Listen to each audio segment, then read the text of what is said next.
Hi everyone. So we have this somewhat snooty looking queen at the bottom of the deck, but don't worry, she's actually awesome. She has earned the right to dress nicely and be here. She is very hardworking. She's very clever and practical and methodical, and she doesn't just wake up looking like this. You know, she takes the time to present herself in this way, something that I just don't have the drive to do.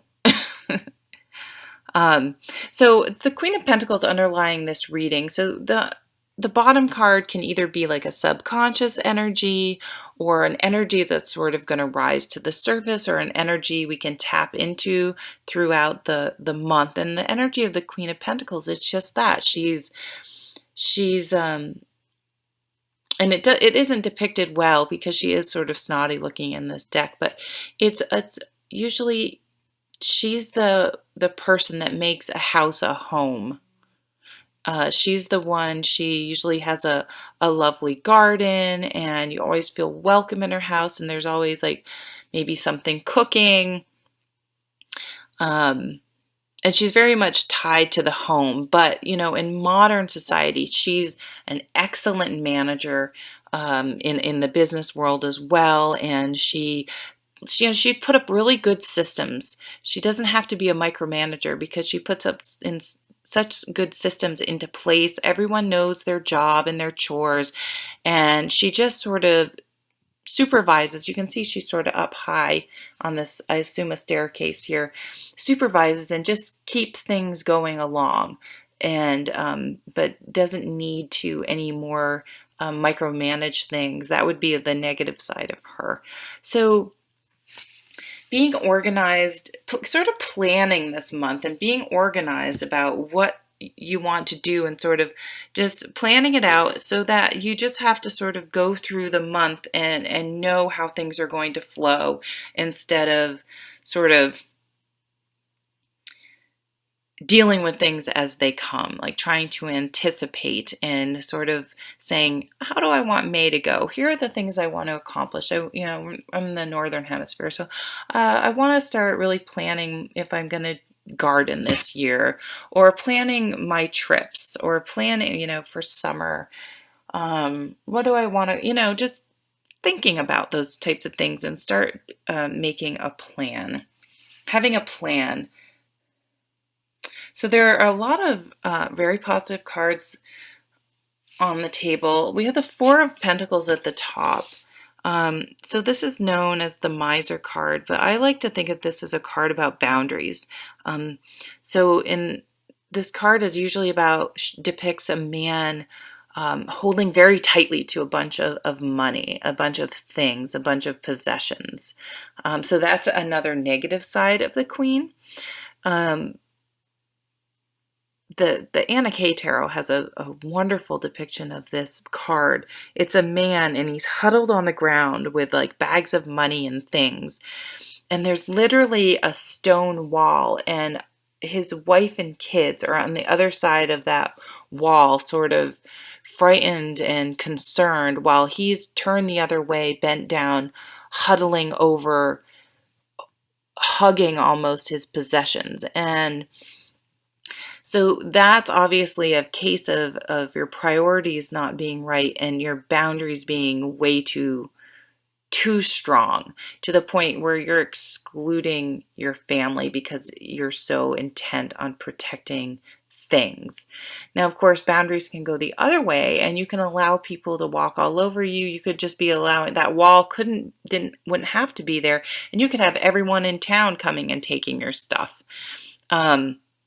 But you don't have to think of merely the things as material things. It can be how much you give of yourself, your time, and things like that. Then we have 2 3s. We have the 3 of Cups and the 3 of Swords. So the 3 of Cups is a lovely card. It's about celebrations.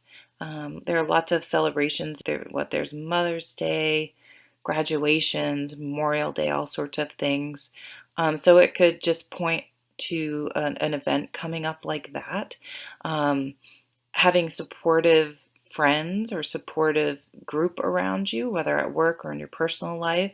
And often when we come together with some people, we can not only get emotional support, but some creative ideas going. And that may be because you do take some sort of a hit that hurts a little bit this month. I don't really see any other super troublesome cards, so I think it's probably a minor thing. Some of you could suffer a breakup of a relationship, but it could be any sort of situation where something sort of hurts. You hear something that sort of hurts on some level. And being together with friends can help soothe that sort of pain and getting perspective and remembering that it isn't just this one person or situation, that you do have lots of other good things. And the Hanged Man echoes or reinforces. He's the way to gain a new perspective, if there are situations like, say, you just had a situation end or something happen that hurt you, taking a step back, taking some time out.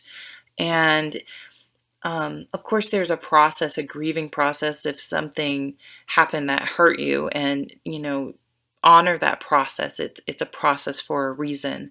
But try not to stay stuck in it. You know what I'm saying? There is a point where it becomes sort of a bad habit.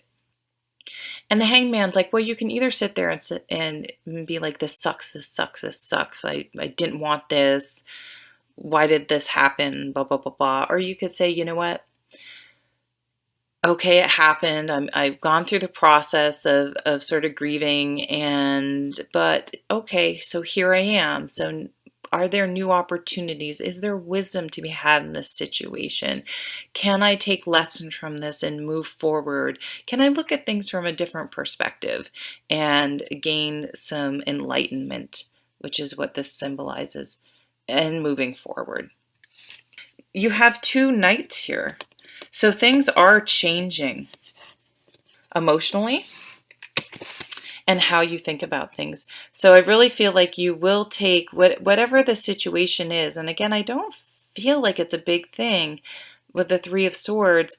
I think it's going to have a big impact moving forward on how you think about things, your perspective, and your emotional state. And you're going to come through stronger.